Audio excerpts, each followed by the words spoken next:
Nag-trending ang finale night sa Voltes 5 Legacy ang hashtag Together We Made History sa makasaysayanong panagsangka sa Voltes 5 team tali sa buwas yan and ampar. Nagdungan og tanaw ang mga cast ug crew sa Voltes 5 Legacy niadtong Biyernes sa gabi diin mapasigarbuhon silang nahimong kabahin sa gihulagwang ultra magnetic Kapuso project.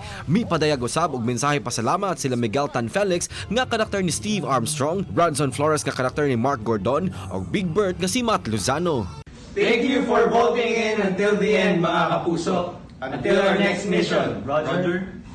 Volt Panzer. Volt Bomber. Volt Cruiser. Volting out.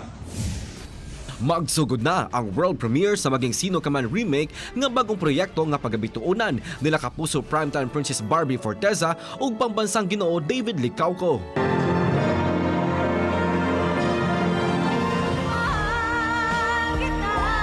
Makauban nila ang mga veteranong aktres o aktor sa industriya, sama nila Jean Garcia, E.R. Ejercito o uban pang rising star sa Sparkle Artist.